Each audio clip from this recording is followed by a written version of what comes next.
Hello parents and students, welcome to our channel Sandeep Sir Doon Defense Academy.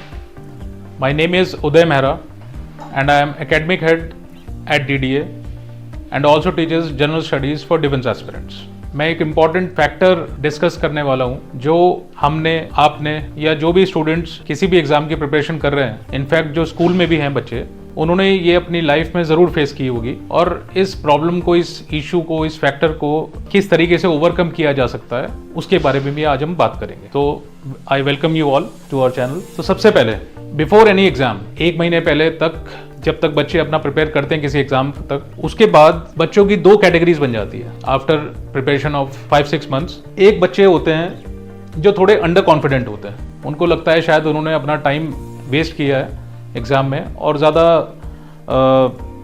जितना उनको तैयारी करनी थी शायद उतना नहीं कर पाए, जिसकी वजह से वो थोड़ा नर्वस हो जाते हैं एग्ज़ाम से पहले। और एक दूसरी कैटेगरी होती है स्टूडेंट्स की जिनको लगता है कि शायद उन्होंने अपना पूरा टाइम दिया है और बीच में जो उन्होंने कोई टेस्ट दिए एग्ज़ाम के वो भी उनके बहुत अच्छे हो गए, जिसकी वजह से थोड़ा सा दे बिकम ओवर कॉन्फिडेंट। और ये दोनों ही कैटेगरी स्टूडेंट्स के लिए बड़ी डिसाइसिव हो जाती है किसी भी एग्ज़ाम को क्लियर करने के लिए, क्योंकि दोनों ही कैटेगरीज में बच्चे का नुकसान होने के चांसेस बहुत ज़्यादा हो जाते हैं। तो एक कैटेगरी हो गई अंडर कॉन्फिडेंट और दूसरा हो गया ओवर कॉन्फिडेंट, जो कि किसी भी बच्चे को नहीं होना है। तो इसको हम एक नंबर लाइन के हिसाब से समझते हैं, जैसे कि आपको सबको दिख रही होगी नंबर लाइन। इसमें सी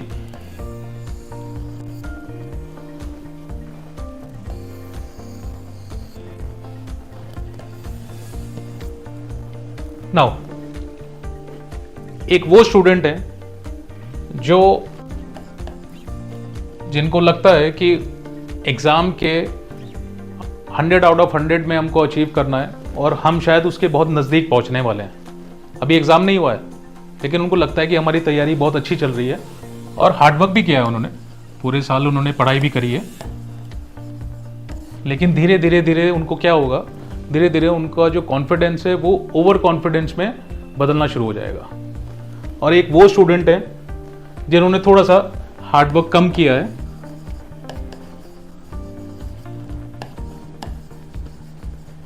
और उनको लगता है कि शायद इस बार हमारा एग्ज़ाम नहीं निकल पाएगा, या थोड़ा सा नर्वस फील करते हैं वो बच्चे, उनको लगता है कि शायद उन्होंने अपना 100% नहीं दिया है। ठीक है, तो इसी कैटेगरी के जो दो बच्चे हैं, ये किसी भी एग्ज़ाम के लिए, चाहे वो स्कूल में एग्ज़ाम है, कॉलेज में एग्ज़ाम है, कोई डिफेंस एस्पिरेंट हैं, कोई सिविल सर्विसेज के लिए एग्ज़ाम दे रहा है, any exam, beat of any exam, सबसे ज़्यादा जो चांसेस हैं किसी के भी कामयाब होने के, वो ये वाली जो कैटेगरी है, this is the important category. क्यों? बिकॉज ये वो बच्चे हैं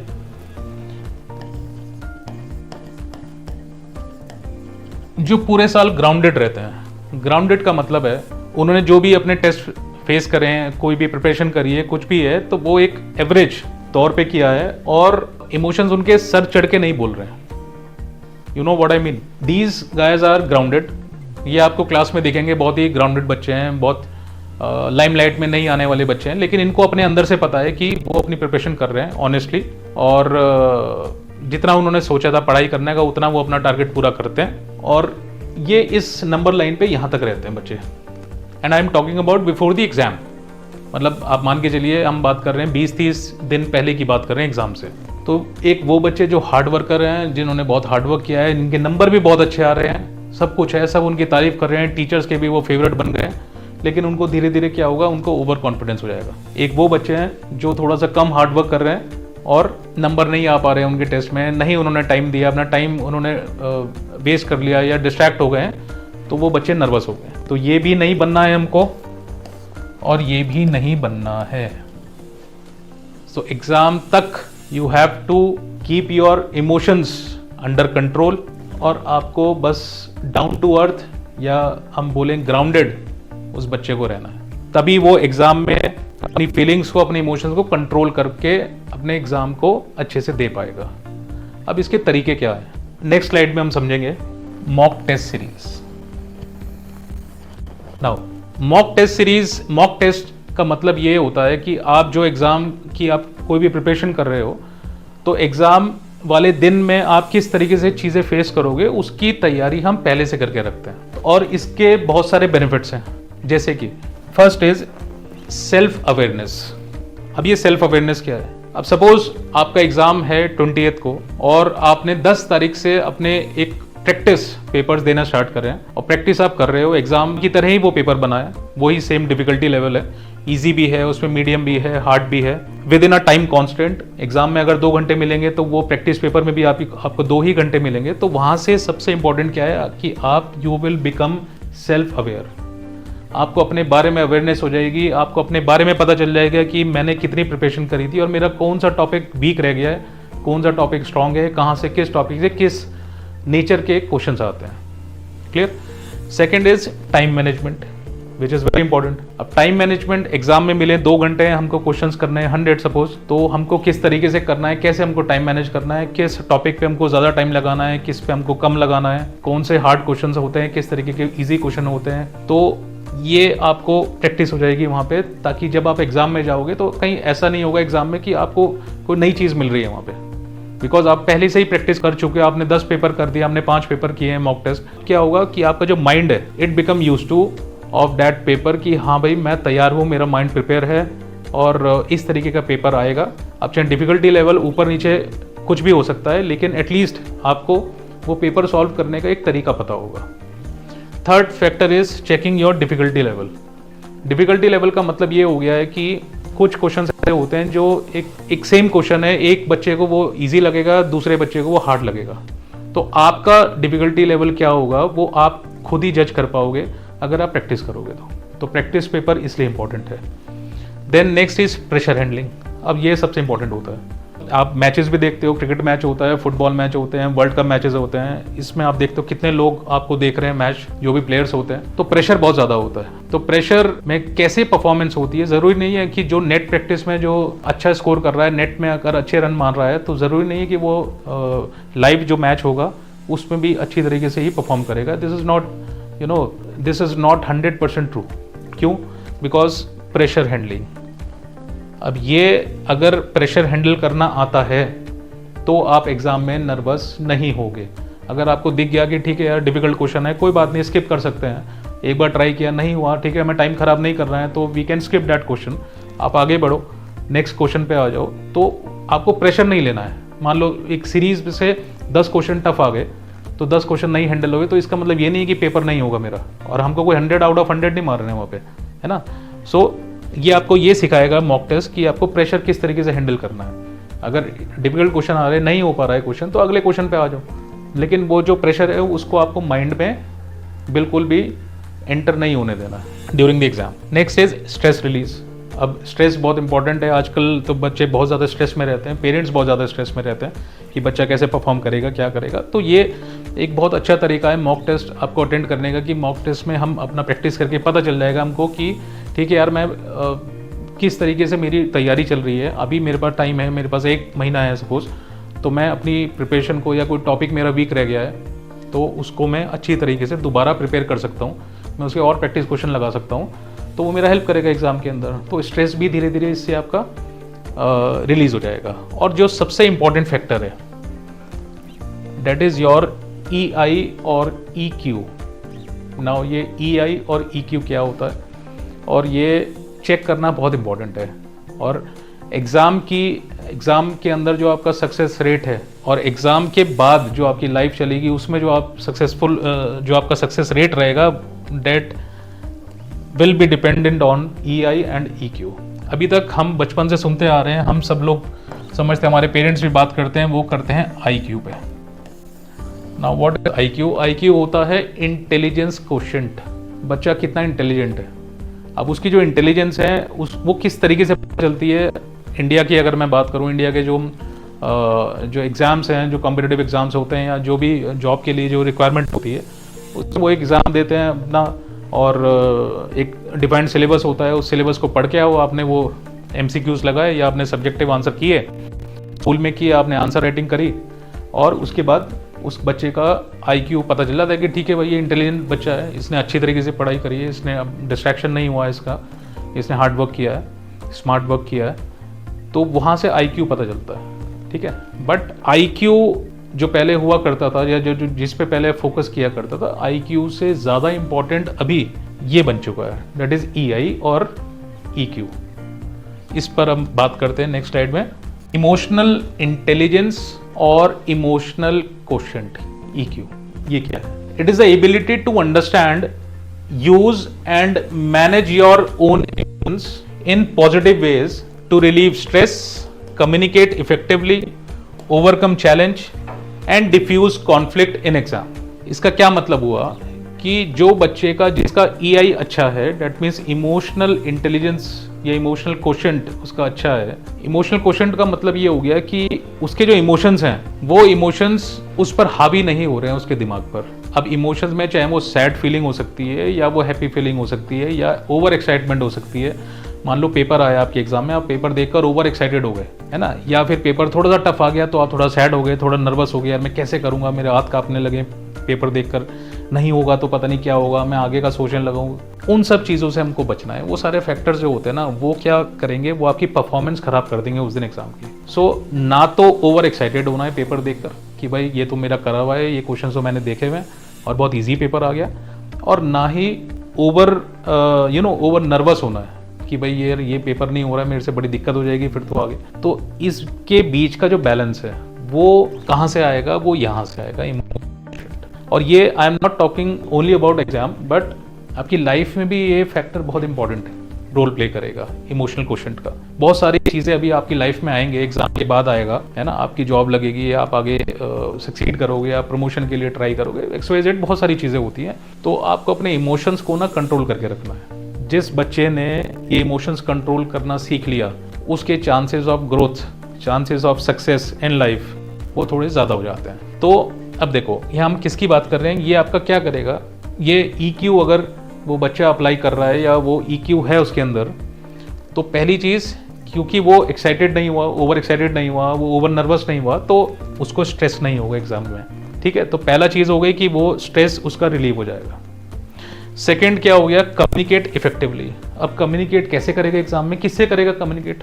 हम अपनी लाइफ में सबसे ज़्यादा किससे बात करते हैं? कोई कहेगा पेरेंट्स से बात करते हैं, कोई कहेगा फ्रेंड से बात करते हैं, कोई कहेगा टीचर से बात करते हैं, लेकिन हम सबसे ज़्यादा खुद से बात करते हैं। और जब एग्जामिनेशन हॉल में जब बच्चा बैठता है या कोई स्कूल के एग्ज़ाम दे रहा है, उसमें जब बच्चा बैठ रहा है ना, तो सबसे ज़्यादा दिमाग में उसके थॉट चलते हैं और सबसे ज़्यादा चीज़ें उसके दिमाग में चलती रहती है और खुद से वो बात करता रहता है। अब खुद से क्या किस तरीके की बात कर रहा है, अब वो सब कुछ कहाँ डिसाइड करेगा, जो अभी मैंने आपसे बात करी, ओवर नर्वसनेस या ओवर जॉयफुल, ये चीज़ें नहीं होने देनी अपने बारे में। जस्ट बी न्यूट्रल, ठीक है। पेपर आया, पेपर देख लिया, न्यूट्रल है हम, तभी आप अपने आप से इफेक्टिवली कम्युनिकेट कर पाएंगे कि हाँ ठीक है, नॉर्मल पेपर आया, मैं नॉर्मली पेपर कर रहा हूँ, चाहे टफ भी आ गया कोई बात नहीं, जितने क्वेश्चंस मुझे आते थे मैंने किया, मैंने अपनी तरफ से ईमानदारी दिखाई, मैंने अपना 100% ट्राई किया, एफर्ट मारा, है ना। आगे एग्जाम पास या फेल तो बात की बात है, उस पर तो हम बाद में बात करेंगे नेक्स्ट वीडियो में, लेकिन अभी तो फिलहाल हम बात कर रहे हैं कि एग्जामिनेशन हॉल में कैसे अपने आप को जो प्रेशर है उसको हैंडल करना है। Then overcoming challenges and diffuse conflict in exam. अब कॉन्फ्लिक्ट इन एग्जाम का मतलब हो गया, जैसे फॉर एग्जाम्पल अगर आप MCQ दे रहे हो, अब मल्टीपल चॉइस क्वेश्चन हैं, 4 ऑप्शन आ गए किसी एग्जाम के, 2 में आप कंफ्यूज हो या 3 में कंफ्यूज हो, तो उसमें भी जो कंफ्यूजन है वो कैसे खत्म कर दी है, वो तभी हो पाएगी जब एक साइड में, कई बार आपने सुना होगा कुछ बच्चे होते हैं आके बोलते हैं, यार ये तो मुझे आता था और ये इसका ऑप्शन मुझे लग भी रहा था लेकिन लगा दिया मैंने दूसरा, है ना। ये चीज़ें कब होती है, ये तब होती है कुछ सिली मिस्टेक्स हो गई कि यार ये तो आता था, ये पता नहीं मैंने गलती से कैसे इसका C ऑप्शन लगा दिया, आंसर तो इसका B था, ये मुझे पता भी था, लेकिन उस टाइम पे मेरे दिमाग में स्ट्राइक नहीं करा। तो ये सब चीज़ें तभी होती है जब माइंड को आप एक एक्स्ट्रा लेवल पे ले जाते हो, एक्स्ट्रा फीलिंग की तरफ। इसलिए मैं बता रहा हूँ बार बार, क्यों इस पर जोर दे रहा हूँ, that you have to be neutral, you have to be grounded. आप न्यूट्रल रहो, आराम से रहो, ये कोई जिंदगी की कोई बहुत बड़ी मंजिल नहीं है, ये just it is just a path. तो इस पे चल रहे हैं बस, ना तो ओवर एक्साइटमेंट और ना ओवर नर्वसनेस। ये कॉन्फ्लिक्ट दूर करेगा एग्जाम में, है ना। आगे क्या है देखो, इंटेलेक्चुअल एबिलिटी जो अभी मैंने बात करी आपसे, जो IQ है, और your intelligence quotient is not enough on its own to achieve success in life. खाली IQ से नहीं होगा, IQ से कोई आप स्कूल का एग्जाम निकाल सकते हो, कोई कॉलेज का एग्जाम निकाल सकते हो, कोई एंट्रेंस भी निकाल सकते हो, बिल्कुल निकाल सकते हो, है ना। कोई आया पेपर आपके सामने, और किया, लेकिन आगे जॉब में किस तरीके से आप परफॉर्म करोगे, कैसे आप आगे सक्सीड करोगे लाइफ में, कैसे आप फैमिली मैटर्स को आप हैंडल करोगे, तो उसमें खाली IQ काम नहीं करेगा। वहाँ पे क्या काम करेगा, वहाँ पे आपका EQ काम करेगा, इमोशनल क्वोशिएंट। और अभी तो फिलहाल हम एग्जाम की बात करें, तो इसलिए मैं पेरेंट्स से भी रिक्वेस्ट करना चाहता हूँ और बच्चों से भी बोलना चाहता हूँ कि IQ के साथ साथ आपको EQ पे भी ध्यान देना पड़ेगा अगर आपको एग्ज़ाम में ग्राउंडेड होकर एग्ज़ाम देना है। और उसके लिए सबसे अच्छा तरीका यही है कि आप एग्ज़ाम, अपने रियल एग्ज़ाम से पहले, जो भी आपका, जिस भी एग्ज़ाम की आप तैयारी कर रहे हैं, चाहे डिफेंस हो, चाहे सिविल हो, या फिर SSC बैंकिंग है, या स्कूल के आपकी बोर्ड एग्ज़ाम्स आ रहे हैं, या कोई भी XYZ, तो मतलब जिस दिन आपका जो एग्ज़ाम है उस दिन बैठने से पहले आपको एटलीस्ट 20 दिन पहले और 30 डेज बिफोर आपको उस एग्ज़ाम की प्रैक्टिस करनी है। आपको उस एग्ज़ाम की तरह माहौल बना के, चाहे आप घर पे हो या आप हॉस्टल में हो या आप किसी एकेडमी में हो, ठीक है, आपको वो माहौल आपको क्रिएट करना है। या तो एकेडमी आपको करके देगी, या आप एक घर में, मैं पेरेंट्स से रिक्वेस्ट कर रहा हूँ कि पेरेंट्स आपको वो माहौल बना के देंगे, ताकि उसमें आप आराम से बैठ के वो प्रैक्टिस, वो फील ले सकें, जो फील आपको एग्ज़ाम वाले दिन आने वाला है, ठीक है। तो उसी के लिए दून डिफेंस एकेडमी आपके लिए लेकर आया है मॉक टेस्ट और उसकी सीरीज़, जो हर साल हर बार एग्ज़ाम से पहले हम लोग लेकर आते हैं। और साल में 2 बार एग्ज़ाम होता है, NDA CDS, तो उसके लिए हम लोग एग्ज़ाम करवाते हैं, कंडक्ट कराते हैं अपनी मॉक टेस्ट सीरीज़। और हमारे जो फैकल्टी मेंबर्स हैं, जो एक्सपीरियंस फैकल्टीज़ हैं, उनके थ्रू वो एग्ज़ाम पेपर्स बनाए जाते हैं, इंपॉर्टेंट रिलेवेंट क्वेश्चंस हैं। एंड अभी तक का हमारा जो रिकॉर्ड रहा है वो बहुत अच्छा है। जो आप पुराने स्टूडेंट्स हैं, आप उनसे भी पूछ सकते हैं, या आप यहाँ पे आके भी हमसे बात कर सकते हैं। हम आपको विद प्रूफ बता भी देंगे कि एटलीस्ट 60, 70, 80% के आसपास जो आपके पेपर आता है एग्ज़ाम में, तो डायरेक्टली और इनडायरेक्टली जो क्वेश्चंस हैं वो हमारे मॉक टेस्ट सीरीज से ही वहाँ पे आते हैं। आई एम नॉट सेइंग कि डायरेक्ट क्वेश्चन आ गया कि ये क्वेश्चन दिया था और ऐसे उठा के 80% क्वेश्चन आ गया, ऐसा नहीं होता है। लेकिन हाँ, कुछ फिगर्स उसमें चेंज हो जाएंगे, कुछ नंबर चेंज हो जाएंगे, लेकिन जो पैटर्न होता है एग्जाम का, जो पैटर्न होता है क्वेश्चन का, कुछ चैप्टर का पैटर्न होता है, वो पैटर्न वाले क्वेश्चन आपको उसकी प्रैक्टिस हम लोग करवाते हैं यहाँ पे। तो उसके लिए मॉक टेस्ट सीरीज हमने अनाउंस करी है और वो दोनों मोड पर है। और उसको DDA का बच्चा, दून डिफेंस एकेडमी का बच्चा दे सकता है एकेडमी से भी, और जो नॉन DDA स्टूडेंट हैं, जो बाहर से प्रिपेयर कर रहे हैं, जिन्होंने एकेडमी ज्वाइन नहीं करी है, कोई बात नहीं, बट वो भी दे सकते हैं। उसको हम YouTube पे भी डालेंगे और प्लस उसको हम अपने, हमारी ऐप है, एप्लीकेशन, उस पर आप लोग अपना रजिस्ट्रेशन करा के, फ्री रजिस्ट्रेशन है, एंड्रॉयड फ़ोन से हो जाएगा आपका, तो रजिस्ट्रेशन करा के ये मॉक टेस्ट सीरीज़ अटेंड कर सकते हैं। जिस दिन आपका जब मैथ्स का मॉक टेस्ट होगा, तो मैथ्स के बाद ही जस्ट बाद आपको यूट्यूब पे उसकी वीडियो दिख जाएगी, हमारी ऐप पे वीडियो दिख जाएगी, जो उसका सॉल्यूशन होगा पूरे पेपर का। तो ये पूरी डेट शीट है, इसको आप नोट कर लीजिए, इसका स्क्रीनशॉट ले लीजिए, जो भी बच्चे ND की तैयारी कर रहे हैं। This is offline mock test series and gap is 21। उसके बाद गैप आ रहा है 7 डेज़। तो गैप इसलिए आ गया बिकॉज बीच में हॉलीडे आया है होली का, लेकिन उस गैप में हम लोग क्या कर रहे हैं, उस गैप में हम लोग कवर करेंगे जो ये मॉक टेस्ट सीरीज़ है, कराएंगे हम ऑनलाइन का पहला पेपर मैथ्स और गैट का, which is on 26 and 27। Clear. उसके बाद फिर आपका यहाँ से फिर से कंटिन्यू हो जाएगा ऑफलाइन वाला 28, 29, देन ये डेट्स हैं आपकी, ठीक है। तो इसका आप स्क्रीनशॉट ले सकते हैं। This is online mock test series for NDA and this is offline mock test series for CDS aspirants and this is online mock test series for CDS students. ये होगी ऑनलाइन वाली। So in the end, I just want to request to parents, I have a message for them, parents or guardians for their wards, that please don't put unnecessary pressure on your kid. Unnecessary pressure हमको बच्चों पे नहीं डालना है, और कि भाई exam है, ये है, इसके बाद ज़िंदगी नहीं रहेगी, ज़िंदगी में पता नहीं क्या होगा अगर एग्ज़ाम नहीं निकला है। इतना प्रेशर में नहीं रखना है बच्चों को। Treat exam not as an event, ये कोई बहुत बड़ा इवेंट नहीं है लाइफ का, है ना, but as a path to achieve your ultimate glory है। और ग्लोरी क्या है लाइफ में? Glory is to remain happy, है ना, टू रिमेन ब्लिसफुल, खुश रहना है। और खुश रहने का तो ये एक माध्यम है कि हमें कोई एग्ज़ाम देना है, जिस एग्ज़ाम को निकाल के मुझे खुशी मिलेगी, मुझे ख्याति प्राप्त होगी मेरे समाज में, मेरे रिलेटिव्स में, ठीक है, कोई बात नहीं, नहीं हुआ तो दोबारा चांस देंगे, दोबारा UPSC दोबारा भी चांस देती है। ये नहीं होगा, कुछ और एग्ज़ाम आएगा, कुछ और चीज़ें होंगी लाइफ में। बहुत देर आर मल्टीपल एवेन्यूज़, अगर आप ढूंढने निकलेंगे बहुत सारे एवेन्यूज़ हैं, कोई एक एवेन्यू नहीं है कि एक जगह पे आके लाइफ ख़त्म हो जाती है। So it is my humble request to parents and guardians that please don't put unnecessary pressure on your kid before the exam. Just before the exam कोई प्रेशर नहीं डालना है, कुछ नहीं, जस्ट आप उसको बस माहौल दीजिए, अच्छा उसको खुश रखिए, उसका माहौल दीजिए। बच्चा हर बच्चा अपने हिसाब से कैपेबल होता है, उसकी कैपेबिलिटी अलग तरीके से, हर बच्चे की अलग अलग कैपेबिलिटी होती है, ठीक है। तो अपने जब उसका टाइम है, जब वो उसको माहौल मिलेगा अच्छा, तो ऑब्वियसली वो किसी ना किसी फील्ड में आगे निकलेगा ही, बिल्कुल clear. So I hope my message is clear. तो इसी के साथ मैं अपनी ये वीडियो समाप्त करता हूँ। आई होप आपको मेरा मैसेज समझ आया होगा। Thank you so much. Kindly subscribe D-Day YouTube channel and don't forget to press bell icon.